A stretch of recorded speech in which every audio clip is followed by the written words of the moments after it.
So hello guys, स्वागत है अपने यूट्यूब चैनल रैंकर्स गुरुकुल प्यूपिल में। गाइज हम आज जो हमारा आज का टॉपिक है वो है डीआई डेटा इंटरप्रिटेशन पर हम जो है आज का टॉपिक लेके आएंगे। मैं आज के वीडियो में आपको अलग अलग प्रकार की जो है डीआई सॉल्व करना बताऊंगा कि 4 प्रकार की डीआई कैसे सॉल्व करते हैं, जो एसएस के लिए बहुत ही इम्पोर्टेंट होने वाली है। और एसएससी के अलावा भी कोई भी एग्ज़ाम है, आजकल डेटा इंटरप्रिटेशन के लगभग 1 से 2 से 3 भी क्वेश्चन देखने को मिल जाते हैं। सबसे हम पहले लेके आए हैं बार ग्राफ की डीआई। बार ग्राफ की डीआई को कैसे सोल्व करते हैं, तो ये जो हमारी जो डीआई के क्वेश्चन है वो आदित्य रंजन सर की जो 2400 प्लस बुक है वहाँ से मैंने सारे क्वेश्चन उठाए हैं और वहाँ से ही हम सोल्व करेंगे। अगर कोई भी आपका वहाँ से डाउट हो तो आप मुझे पर्सनली मैसेज करके भेज सकते हो। उसके अलावा मैं डेली अलग अलग टॉपिक पे आपको जो है वीडियो प्रोवाइड करता रहूँगा, क्योंकि आपको कॉन्सेप्ट बताना बहुत ज़रूरी है, हर चीज़ का कॉन्सेप्ट आना बहुत ज़रूरी है। पहला क्वेश्चन आज का हमारा है बार ग्राफ है। चलिए हम सबसे पहले आज का डीआई है वो सोल्व करते हैं। सबसे पहले मैं यहाँ से अपना पेन सेलेक्ट कर लेता हूँ। देखो बार डीआई को आसान सोल्व कैसे करते हैं। सबसे पहले क्वेश्चन पढ़ना है, निम्नलिखित बार ग्राफ में 2014 और 18 तक ए और बी प्रकार की कारों का निर्यात हमें पूछा है। क्वेश्चन में नीचे देखिए, क्वेश्चन में क्या पूछा है, 2014 और 2017 में ए प्रकार की कारों के कुल निर्यात का 2015 और 2016 के बी प्रकार की कारों के निर्यात में अनुपात कितना है। सबसे पहले ये पूछा है हमें। तो वीडियो स्टार्ट करते हैं। सबसे पहले देखिए 2014 और 2017, ठीक है, 2014 और 2017। यहाँ से देखिए हमें 2014 और 17, सिर्फ 2014 और 2017 का ही डाटा लेना, ना कि 2014 से 17। हमें डीआई में 2014 और 17 का बोला है, तो हम 2014 और 17 ए प्रकार का, तो एक देखिए ए यहाँ पे ब्लू कलर में, तो ब्लू कलर में हम सबसे पहले जो है 2014 का देखिए 200 और 2017 का जो है 175। तो 200 और 175 हो जाएगा हमारा 375।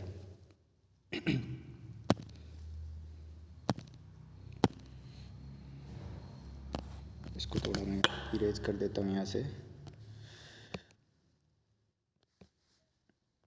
और पेन सेलेक्ट कर लेता हूँ। देखिए ए में जो है सबसे पहले आ गया 200 375, ठीक है।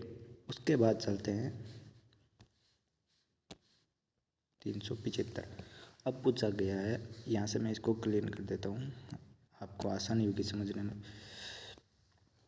उसके बाद पूछा है, देखो 2015 और 2016, 2015 यहाँ पे, ठीक है, 2015 यहाँ पे, 2015 ये यहाँ पे रहा, और 2016 ये यहाँ पे रहा। बी प्रकार की कारों के कुल निर्यात में अनुपात पूछा है। देखो बी यहाँ पे रेड कलर में है, तो रेड कलर का डाटा हमें देखना है। बी प्रकार की कारों की अगर हम बात करें तो 2015 में 250 है यहाँ पे, और 2016 में 200 है, तो 250 और 200 बी में देख लीजिए। बी में हमें जो है टोटल 250 और 200 कितना हो गया, 450, ठीक है। उसके बाद हमें क्या पूछा गया है, कारों के कुल निर्यात से अनुपात पूछा है, ठीक है। अब हमें यहाँ से डाटा कभी भी परसेंटेज भी पूछ लेता है, लेकिन हमें यहाँ से डायरेक्ट अनुपात ही पूछा है। तो देखो बड़ा बड़ा डाटा है, डायरेक्ट हमें बड़ी से बड़ी जितनी संख्या से काट सकते हैं वहाँ से हम काटिए। सबसे पहले हम इसको 25 से काटेंगे, 25 से दोनों डाटा कट जाएगा, तो 25 से इसको काटेंगे और 25 से इसको काटेंगे। 25 से इसको हम काटेंगे तो कितने बार चला जाएगा, 12 और 3 15 बार, 15 बार चला जाएगा। फिर 25 से 450 को हम काटेंगे, कितनी बार चला जाएगा, हमारा चला जाएगा 18 बार। अब देख लीजिए और भी कट रहा है, तो कितने से कट रहा है, 3 से कट रहा है, ठीक है। तो हम 3 से इसको काटेंगे, 3 से काटेंगे 5 बार, और 3 से काटेंगे इसको 18 को 6 बार। तो ये जो DI का जो हमारा आंसर है वो आ जाएगा 5:6। कितना आ जाएगा? 5:6। तो देखिए ऑप्शन में कहाँ पे, ऑप्शन नंबर बी हमारा राइट आंसर होगा। ये तो था हमारा बार ग्राफ का DI। अब चलते हैं हम दूसरी स्लाइड में। तो हमारा दूसरा क्वेश्चन किस प्रकार का है DI का? देखो दूसरी प्रकार की DI इस प्रकार की आती है हिस्टोग्राम की। बहुत ही कम स्टूडेंट को इस प्रकार की DI समझ में नहीं आती, क्योंकि मेन इसमें कैलकुलेशन नहीं है, बस डाटा को समझना है, कैसे सेट करना है। तो हिस्टोग्राम DI कैसे सोल्व करते हैं उसके बारे में थोड़ा जानते हैं। क्वेश्चन सबसे पहले क्वेश्चन को रीड करिए। हिस्टोग्राम में दिखाया गया है, हिस्टोग्राम में सुबह 6 बजे से दोपहर 12 बजे तक एक कॉलोनी के निकट वाली सड़क से गुजरने वाली कारों की संख्या को दिखाया गया है। सबसे पहले मैं आपको बताऊंगा DI को किस प्रकार रीड करते हैं। देखिए जो नीचे दिया गया है 6, 7, 8, 9, 10, 11, 12 ये जो दिया गया है हमारा, ये हमारा टाइम है। ऊपर जो ये डाटा जो दिया गया है वो हमारा है कारों की संख्या। ठीक है, कारों की संख्या। क्वेश्चन क्या है पढ़िए। सुबह 6 बजे से सुबह 8 बजे के बीच गुजरने वाली कारों की संख्या, सुबह 9 बजे से सुबह 11 बजे के बीच गुजरने वाली कारों की संख्या का अनुपात। यहाँ पे भी अनुपात ही पूछा लिया गया है। ठीक है, यहाँ पे भी अनुपात पूछ लिया गया है। तो इस DI को किस प्रकार से सोल्व करेंगे हम? चलिए इसको क्लीन कर देता हूँ मैं। अब देखो यहाँ से सबसे पहले सुबह 6 बजे से सुबह 8 बजे के बीच पूछा है। सुबह 6 बजे से सुबह 8 बजे के बीच जो है गुजरने वाली कार है। देखो सुबह 6 बजे से ये रहा और सुबह 8 बजे तक ये रहा, यानी 6 बजे से 8 बजे के बीच कितनी कारें गई है? ऊपर कारों की संख्या ये दे रखी है हमें। 6 बजे से 8 बजे के बीच 100, 105 और 70, यानी कि 100 टोटल 175 कारें जो है 175 कारें हैं सुबह 6 से 8 के बीच गई है। उसके बाद क्वेश्चन आगे रीड करिए। गुजरने वाली कारों की संख्या, सुबह 9 बजे से 11 बजे के बीच गुजरने वाले कारों की संख्या का अनुपात। अब देखिए 9 से 11 कहाँ पे है? 9 से 11 ये यहाँ पे है। देख लीजिए अलग कलर में बताता हूँ। 9 से लेके 11 के बीच, 9 से 11 के बीच कितनी कारें हैं? 9 और 11 के बीच 115 और 95, यानी कि 210। कितना हो गया? 210। 210 जो है कारें सुबह 9 से 11 बजे के बीच जो है निकली है। अब इसका हमें अनुपात ही पूछ लिया गया है। अनुपात ही पूछ लिया गया है तो सेम जो पिछला क्वेश्चन था उसी टाइप से हमें करना है। तो देख लीजिए 25 से ये कटेगा नहीं, क्योंकि 210 25 से नहीं कटेगा। तो हम सबसे पहले 5 से काटेंगे। 5 3 15, 3 बार गया, फिर बचे 2, फिर गया 5 बार 35, और इसको 5 से काटेंगे तो गया 4 बार, बचा 1, और 5 से 2 बार। अब देखो 35:42, 35:42।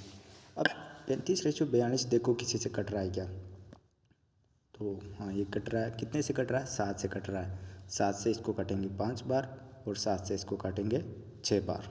तो फिर से हमारा क्वेश्चन में जो आंसर आया है वो 5:6 आया है। ठीक है, देख लीजिए ऑप्शन कहाँ पे है? ऑप्शन नंबर ए जो है हमारा आंसर होगा।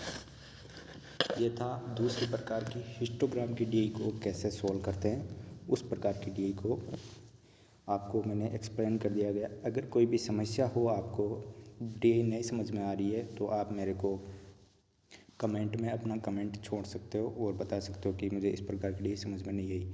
अब हम चलते हैं नेक्स्ट जो है वो किस प्रकार की DI है। नेक्स्ट जो हमारी DI है वो है डिग्री पर। देखो बहुत ही इम्पोर्टेंट है। आजकल जो एग्ज़ाम है वो डिग्री वाली DI के बारे में पूछते हैं सबसे ज़्यादा।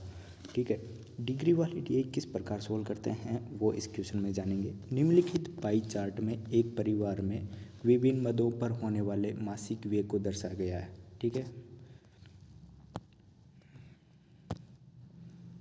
विभिन्न व्यय को दर्शाया गया। अब देखो बच्चों की शिक्षा और परिवहन और किराए पर खर्च की गई राशि कुल कमाई का कितना प्रतिशत है? मतलब हमें शिक्षा, एजुकेशन, ठीक है, एजुकेशन, उसके बाद हमें ट्रांसपोर्ट और रेंट का जो है हमें डाटा लेना है। अब देखो DI को डिग्री में कैसे सोल्व करते हैं। सबसे पहले इसको हटा देता हूँ। देखो चाइल्ड एजुकेशन रहा 70, उसके बाद हमें देखना है ट्रांसपोर्ट यानी कि परिवहन, ट्रांसपोर्ट का हमारा रहा 50, उसके बाद देखना है किराया रेंट, उसके बाद देखना है 60। यानी कि 70, 50 और 60 आप यहाँ से लिख कर भी आप कैलकुलेशन कर सकते हैं या डायरेक्ट जोड़ भी सकते हैं। 110 और 180। अब ये 180 क्या चीज़ है, 180 क्या चीज़ है वो आपको बताएंगे। 180 जो है वो हमारा डिग्री में है, ना कि हमें परसेंटेज में दिया गया है, ठीक है। अब इसको डिग्री को परसेंटेज में कैसे सोल्व करते हैं, किसी भी डिग्री को, कितनी भी डिग्री है उसको परसेंटेज में सोल्व करने के लिए हमें 360 से भाग देते हैं उसमें। कितने से, 360 से। तो इसको जब हम काटेंगे, तो ये हमारा आ रहा है 1/2। कितना आ रहा है, 1/2, ठीक है। 1/2 कितना होता है, 1/2 होता है 50%। कितना होता है, 50%। और आंसर कितना आ गया, 50%। बस इतना सा था क्वेश्चन, कुछ नहीं करना इसमें, आपको बस देखना है कि डिग्री जो है उसको परसेंटेज में कैसे बदलते हैं, ठीक है। डिग्री को अब अगर यहाँ पे कोई और भी डाटा होगा तो इंटू 100 लगा के हम उसे और भी आसानी से कर सकते हैं, लेकिन ये डायरेक्ट कट गया तो हमें कोई प्रॉब्लम ही नहीं है। ये आ गया अपना डिग्री का जो है वो कैसे सोल्व करते हैं डीआई जो है। अब नेक्स्ट डीआई हम देखते हैं। थोड़ा अगला डीआई जो है वो ये देखो, सीजी लेवल की सभी डीआई है। आपको अगर कोई स्टेट एग्ज़ाम या सेंटर एसएसजीडी एग्ज़ाम ऐसे कोई एग्ज़ाम दोगे तो वहाँ पे बहुत ही आसानी से डीआई आएगी, एकदम सरल इजी प्रकार की डीआई पूछ लेंगे। लेकिन सीजीएल जैसे एग्ज़ाम में थोड़ा सा हाई लेवल का डीआई आपको पूछेंगे, उसमें आपको थोड़ा सा फंसाएंगे भी, कैलकुलेशन थोड़ी बढ़ जाएगी, क्वेश्चन को समझना पड़ेगा। अगर इस प्रकार की डीआई का आप डाटा समझ लेते हो तो आपको कहीं पे भी समस्या नहीं आएगी। ये थोड़ा डीआई मुश्किल है समझने में, हालांकि जो बिगनर्स हैं उनके लिए थोड़ा समस्या हो सकता है। आराम से समझिएगा, मैं आराम से समझाऊंगा डीआई को, और जो तैयारी कर रहे हैं, जिनका सिलेबस लगभग कंप्लीट हो चुका है, वो इस डीआई को आराम से कर भी सकते हैं। जो आदित्य रंजन सर की क्लास लेता है तो वो आराम से कर लेगा इस डीआई को। मैं सजेस्ट करूँगा अगर आपको भी कहीं से समस्या आ रही है तो हर चैप्टर में, किसी भी चैप्टर में समस्या आ रही है तो आदित्य रंजन सर की जो है आप क्लास लीजिए, वहाँ से लगभग हर डाउट क्लियर हो जाएगा। और कोई भी समस्या आ रही है तो आप अपना स्क्रीनशॉट लेके क्वेश्चन को मुझे मैसेज भी कर सकते हैं। देखिए ये जो डीआई है इसमें 2 डीआई दी होगी अलग अलग, ठीक है। 2 डीआई अलग अलग दे रखी है हमें, इसमें हमें देखना है किस प्रकार सोल्व करते हैं। क्वेश्चन रीड करिए, क्वेश्चन रीड करते हैं सबसे पहले हम। देखो 2019 की तुलना में 2020 में इंजीनियरिंग के छात्रों की संख्या में प्रतिशत वृद्धि या कमी कितनी है, ये हमें पूछा है। सबसे पहले ये हमें पूछा है। अब देखिए नीचे आ जाइए, निम्नलिखित पाई चार्ट शैक्षणिक वर्ष 2019 और 20 के दौरान एक संस्थान के विभिन्न विभागों में पढ़ने वाली छात्रों की संख्या को दर्शाता है। शैक्षणिक वर्ष 2019 और 2020 में छात्रों की कुल संख्या क्रमशः 2000 और 2400 है।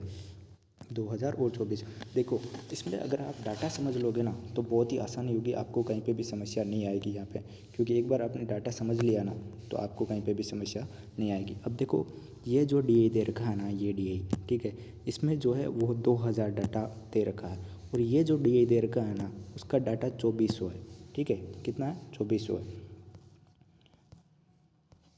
तो सबसे पहले देखिए क्वेश्चन में क्या पूछा है, 2019 और 20 के दौरान, ठीक है, पढ़ने वाले छात्रों की संख्या को दर्शाया है, और 19 और 20 में छात्रों की कुल संख्या दे रखी है। भाई ये इस फील्ड में इतने इतने छात्र हैं। इतना समझ में आ गया। अब आगे चलते हैं। क्वेश्चन हमारा देखो ये ऊपर है यहाँ पे। अब मैं आपको बता दूँ क्वेश्चन में हमें क्या पूछा है वो पढ़ते हैं। 2019 की तुलना में 2020 में इंजीनियरिंग के छात्रों की संख्या में कितने प्रतिशत वृद्धि या कमी हुई, ठीक है, कितने प्रतिशत वृद्धि या कमी हुई है। तो सबसे पहले देखिए 2019 की तुलना में, देखो 2019 का आपको बता दूँ 2019 वाला डीआई ये है 2019 के, यहाँ पे देखिए, और मैं आपको यहाँ पे एक चिन्ह लगा देता हूँ, ठीक है। 2000 पेन लेके आता हूँ मैं, एक मिनट आपको समझने में आसानी होगी, हाथ का मैं निशान लेता हूँ। अब देखिए 2019, यहाँ पे देखिए 2019, ये रहा 2019, और ये जो डी है वो 2020 का है, ठीक है। अब देखिए पूछा क्या है 2019 की तुलना में, देखो 2019 की तुलना में इंजीनियरिंग छात्र कहाँ, सबसे पहले वो ढूंढिए। तो इंजीनियरिंग छात्र ये यहाँ पे रहे, कितने परसेंट है, 13% है। सबसे पहले आपको क्या करना है, यहाँ पे 2000 लेना है, 2000 ले लिया,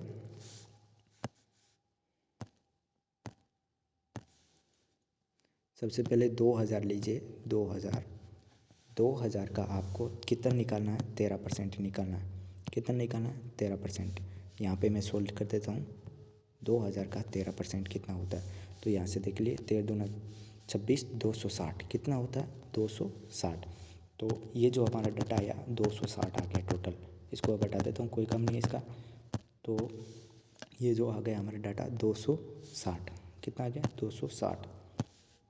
पेन दूसरा लेता हूँ, ये अच्छा नहीं चल रहा। 260, ये हमारा आ गया 260। अब देखिए आगे क्या बोला है। 2020 में इंजीनियरिंग के छात्रों की संख्या 2020 में ये रहा 2020, कहाँ पे? ये रहा 2020। और यहाँ पे 2020 में देखिए इंजीनियरिंग कहाँ पे? ये रहा। अब यहाँ पे कितने परसेंट है? 12% है।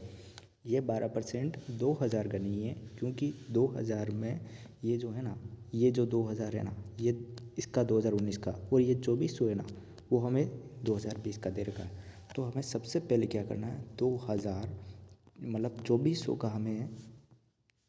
का हमें सबसे पहले निकालना है। कितना परसेंट? 12%। सबसे पहले हम 12% निकालेंगे। इसको काट लो।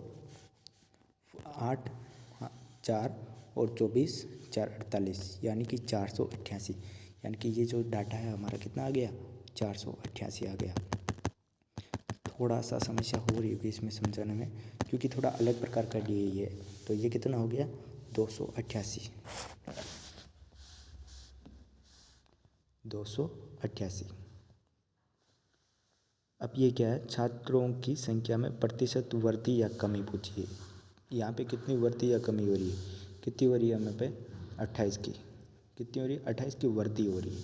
ठीक है, कितने के रेस्पेक्ट में हो रही है? 260 के रेस्पेक्ट में हो रही है। ठीक है, अब यहाँ से हम परसेंटेज निकाल लेंगे। परसेंटेज निकालने का इजी तरीका आपको पता है। यहाँ से आप डायरेक्ट इसको 2 से काटिए। कितनी बार कटा? 14 बार। 2 से इसको काटिए 130 बार। ठीक है, 0 से 0 गया है, कितना बचा? 140/13। 140/13। 140/13। 140/13 कितना आ जाएगा? जब देखिए लगभग 10 बार गया, 10 बार चला गया, 10 बार चला गया, पॉइंट लगेंगे, 10 बचेगा। फिर एक जीरो ऐड किया, कितना बच गया? 100। फिर वापस 13 से डिवाइड करेंगे 100 को, कितने बार गया? 7 बार। कितना गया? 10 बार। इतना सोल्व करने के बाद आप सीधा डायरेक्ट ऑप्शन पे भी जा सकते हैं। देख लीजिए 10.7 कहीं पे ऑप्शन में आ रहा है क्या? तो सबसे पहले ऑप्शन नंबर सी देखो, ऑप्शन नंबर सी में आ रहा है 10.7, यानी कि हमारा जो आंसर होगा वो होगा 10.77। ये जो है हमारा, ये थोड़ा डी एक बार वापस देख लेना, क्योंकि इसमें क्या होता है, दो डी एक ही क्वेश्चन में दे रखी है। दोनों डी का जो डाटा होता है वो अलग अलग दे रखा होता है। ठीक है, दोनों डी का डाटा अलग अलग हो रहा है। हम क्या कर लेते हैं, एक डाटा से जो है परसेंटेज निकाल लेते हैं। यहाँ पे आपको पता समझ में आ गया होगा, 13% है वो 2000 का निकाला हमें, और फिर 12% है वो 2400 का निकाला हमने। ठीक है, 2000 का 13% हमारा आया 260, और फिर 2400 का हमारा 12% आया 288। फिर हमने मतलब हमको या वृद्धि या कमी पूछी है, तो कितने की वृद्धि हुई? 28 की जो है हमारी वृद्धि हुई। कितने के रेस्पेक्ट में हुई? तो 260 के रेस्पेक्ट में हुई। फिर हमें परसेंटेज निकालें। सबसे खास आपको यूनिट डिजिट पर बहुत ही ज़रूरी ध्यान देना है। यूनिट डिजिट पर आप डायरेक्ट जाके मतलब और क्वेश्चन को इजी से सोल्व कर सकते हो, क्योंकि आपको पूरा क्वेश्चन सोल्व करने की ज़रूरत नहीं रहती। अगर अब हाँ, मैंने 4 डी आपको अलग अलग बता दी है, और एक डी मैं आपके लिए अलग से जो है होमवर्क लेके आया हूँ। ये डी आपको खुद करना है, और इसका जो आंसर है वो मुझे कमेंट बॉक्स में देना है। अगर आपको ये 4 डी समझ में आ गई है, तो आपको मैं ये एक बार ग्राफ की डी देता हूँ, और इस डी को आप सोल्व करके आंसर जो है वो कमेंट बॉक्स में छाप दीजिएगा। और जो सबसे पहले इस डी का आंसर देगा उसका नाम हम अगले वीडियो में सबको बताएंगे। तो आज का टॉपिक जो हमारा था वो डीआई पर था। 4 अलग अलग प्रकार की डीआई लेके आया था मैं। अगर आपको, उम्मीद करता हूँ कि मैंने आपको इजी तरीके से समझाई होगी डीआई। बता देता हूँ। ये चारों डी अगर आपको पीडीएफ भी चाहिए तो हम पीडीएफ भी प्रोवाइड करा देंगे, कोई दिक्कत नहीं है। और मैं डेली अलग अलग प्रकार के टॉपिक पे जो है इस प्रकार की डीआई लेकर आऊँगा, ठीक है। अगर आपको डीआई का कंसेप्ट अच्छे से समझ में आता है तो ये मैं 5 प्रकार के डीआई बताता हूँ। अब इस प्रकार के जितने भी डीआई है वो सभी मतलब इसके जो क्वेश्चन है वो तो ये आदित्य रंजन सर के टेलीग्राम चैनल पर जाके 2400 ई बुक डाउनलोड कर लीजिए, या मेरे टेलीग्राम पर जो आके ज्वाइन कर लिया होगा आपने, वहाँ पे मेरे टेलीग्राम चैनल पर बुक की पूरी पीडीएफ मिल जाएगी। वहाँ से लगभग देख लो 600 पेज की बुक है, उस बुक को सॉल्यूशन कर दिया ना, उससे बाहर कहीं से क्वेश्चन नहीं जाने वाला। हर टाइप का क्वेश्चन है उस बुक में, हर टाइप का, बस आपको सॉल्यूशन खुद को करना होगा। कहीं पे भी समस्या आ रही है तो मेरे को आप डायरेक्टली मैसेज कर सकते हो, कोई समस्या नहीं है। बाकी वीडियो कैसी लगी, अगर वीडियो आपके काम की थी, ठीक है, अगर वीडियो आपको अच्छी लगी तो लाइक कर देना और वीडियो को शेयर ज़रूर करना आगे, ठीक है। मिलते हैं नेक्स्ट वीडियो में, तब तक के लिए जय हिंद, बाय।